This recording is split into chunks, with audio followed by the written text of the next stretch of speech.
For thousands of years, the Nile River has been considered a miracle of nature. Amidst the vast Sahara Desert, where some areas receive no rain for years,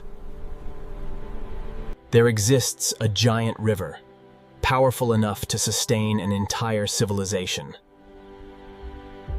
The ancient Egyptian civilization. The strange thing is, the deeper it flows into the arid land, this river seems to never weaken. It continues to flow, carrying billions of cubic meters of water, and still travels over 6,000 kilometers to empty into the Mediterranean Sea. This led people to ask a seemingly simple question that has puzzled generations. Why doesn't the Nile River dry up?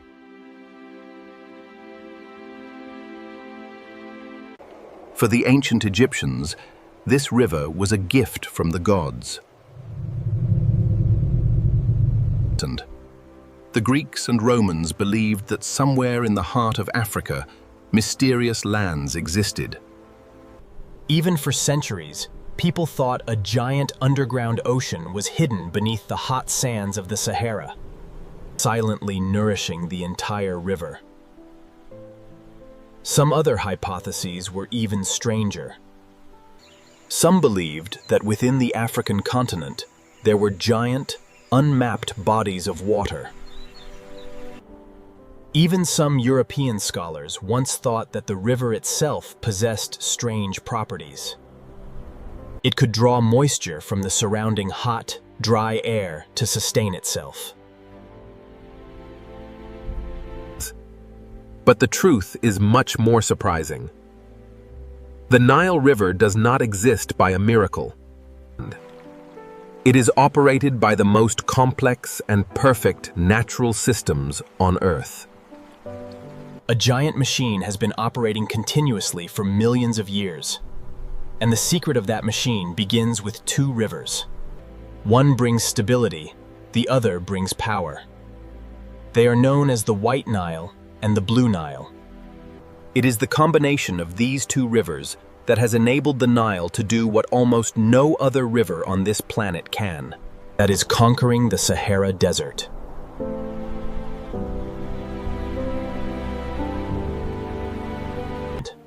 But before merging into a single river, each branch of the Nile must undergo an extraordinary journey.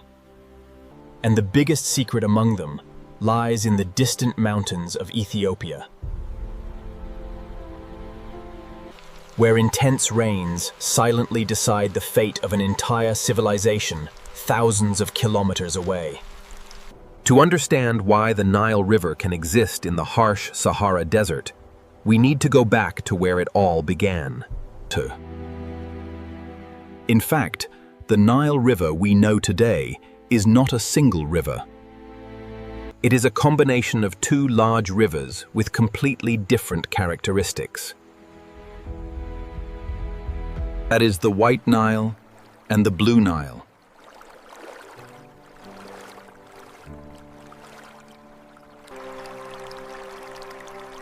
The White Nile begins in the Great Lakes region of equatorial Africa. This water source is fed by Lake Victoria, Africa's largest freshwater lake, along with countless rivers and abundant rainfall year-round. Thanks to its proximity to the equator, temperatures and rainfall here are almost stable throughout the year. This causes the White Nile to flow slowly but steadily, like a huge, never-ending water reservoir. However, the White Nile alone is not enough to create the miracle of the Nile River. Because the biggest secret lies thousands of kilometers away, in the high mountains of Ethiopia. Each year, when summer arrives, intense monsoon rains begin to pour down on the Ethiopian plateau. Billions of cubic meters of water from the slopes flow into Lake Tana, forming the Blue Nile. Unlike the stability of the White Nile, the Blue Nile carries the power of floods. In just a few short months, this river can supply over half the water to the entire Nile, simultaneously carrying millions of tons of fertile silt from the Ethiopian mountains. This silt transformed both banks of the Nile River into a lush green strip amidst the vast golden sands of the Sahara. For thousands of years, the ancient Egyptians had no idea what was happening in Ethiopia. They only saw that every summer, when the Egyptian sky was almost rainless, the Nile's water suddenly rose. For them, it was a miracle of the divine. But in reality, the rains in Ethiopia were what determined the fate of the entire Egyptian civilization, even though the two places are thousands of kilometers apart. At the capital Khartoum of Sudan, the White Nile and the Blue Nile meet. One brings stability, the other brings power. This combination created the most unique river system on the planet. Even the harsh heat of the Sahara could not make it disappear, because a huge amount of water is continuously replenished from the south. It's like a giant natural pump, operating for millions of years. But on its journey towards the Mediterranean, the White Nile must pass through a strange place. A place that for centuries sailors called the boundary of the known world. And that place became one of the most important secrets that allowed the Nile River to exist until today. That is the Sud Swamp. Before crossing the Sahara to Egypt, the White Nile had to pass through a place that for centuries terrified explorers and sailors. That is the Sud Swamp.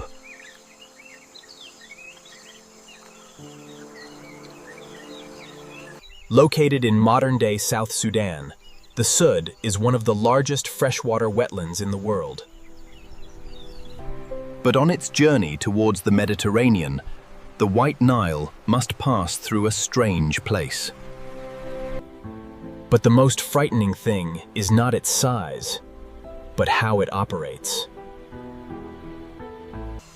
In 1839, a large Egyptian fleet tried to sail upstream to explore the southern lands. Located in modern-day South Sudan, the Sud is one of the largest freshwater wetlands in the world. Instead, there was a giant labyrinth of reeds, wild grasses, and dense floating islands of vegetation. No clear water flow, no direction. The ships began to get stuck. Some were crushed between huge blocks of vegetation, constantly moving with the current. Hot, humid air, full of mosquitoes and insects. The smell of mud and decaying vegetation covered everything. Many sailors had to wander for weeks in that green labyrinth without finding the main course of the Nile. In the eyes of contemporaries, this place was like a cursed land. People told stories of strange creatures living beneath the dark water. Some believed the swamp itself was deliberately holding back intruders. And for a long time, the Sud was considered. But from a modern scientific perspective, what's even stranger is that this entire swamp is both the enemy and the savior of the Nile. When the White Nile flows into the flat lands of South Sudan, the water begins to slow down. The river loses its familiar shape and spreads across the plain. A huge amount of water is held back among the reed fields and vast forests. Under the equatorial heat, water continuously evaporates. It is estimated that nearly half of the White Nile's water is lost here. It sounds like a disaster. But paradoxically, this swamp acts as a giant natural sponge. In the rainy season, it absorbs excess water, helping to limit floods. In the dry season, that stored water is slowly released, maintaining a stable flow for the entire system. Not only that, the dense forests also create their own microclimate. The shade from the vegetation helps reduce the surface water temperature, limiting evaporation. And creating a rich ecosystem in what seemed like a desolate land. In other words, the Sud is like a giant natural reservoir that the Earth built millions of years ago. And without this place, the Nile might not have maintained its stability over its more 1,000 kilometers length. But the Sud is not the only secret the Nile holds. Deep beneath the hot sands of the Sahara, scientists have discovered traces of a lost world.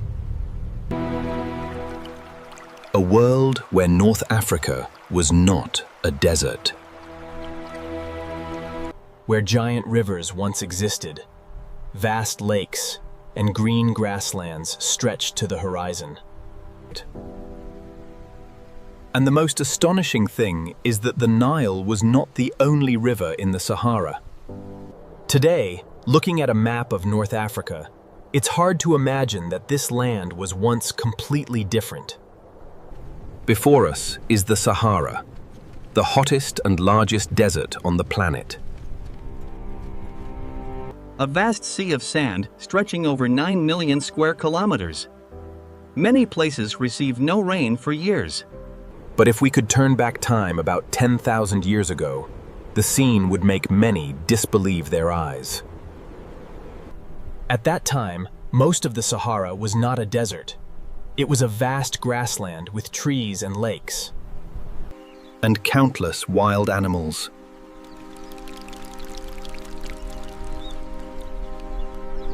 Nile hippos, saltwater crocodiles, African bush elephants, and Maasai giraffes once lived in places that are now just sand dunes and rocks. Ancient tribes left rock paintings depicting people rowing boats, herding cattle, and hunting by large bodies of water. All of this shows that the Sahara was once a completely different world. But then the Earth's climate began to change. Rainfall gradually decreased. Lakes shrank. Green grasslands disappeared and turned into arid lands. And for thousands of years, the Sahara gradually became the desert it is today. The rivers that once existed also gradually disappeared. They were buried under hundreds of meters of sand and dust. It seemed all traces of them had vanished, until satellite technology emerged. Through devices like radar, capable of penetrating the surface sand, scientists discovered strange structures deep beneath the Sahara. Those are the traces of ancient rivers. A river system so vast, it was once compared to the largest rivers on Earth today. It seemed all traces of them had vanished, until satellite technology emerged. And amidst all these changes, only one river survived. That is the Nile. Unlike other ancient rivers that depended entirely on rainfall in the Sahara, the Nile receives its water from very distant places. From the Great Lakes region in equatorial Africa, from the rains on the Ethiopian plateau. That's what allowed it to continue existing even when the climate of North Africa completely changed. While other rivers gradually disappeared, the Nile continued to flow. And that river became the last lifeline to sustain life in the vast golden sea of sand. It's no coincidence that ancient Egyptian civilization arose along the banks of the Nile. Greek historians once wrote a very famous saying, "Egypt is the gift of the Nile." And over 2,000 years later, that statement is still true. Because without this river, most of Egypt today would be no different from the Sahara. But after millions of years of overcoming climate change and surviving one of the harshest environments on the planet, the Nile finally had to face a new adversary. This time, the threat didn't come from nature, but from humans themselves. In the 20th century, Egypt decided to undertake an unprecedented project in history. A colossal project capable of changing the entire flow of the Nile. That is the Aswan Dam. For thousands of years, Egyptians lived in almost complete dependence on the Nile's floods. If the water rose too low, crops failed. If the water rose too high, floods devastated everything. The entire civilization of Egypt seemed to have to follow the rhythm of the river. But in the mid-20th century, humans decided to change that. After the 1952 revolution, the Egyptian government under President Nasser launched one of the most ambitious projects in history. That is the construction of the Aswan Dam.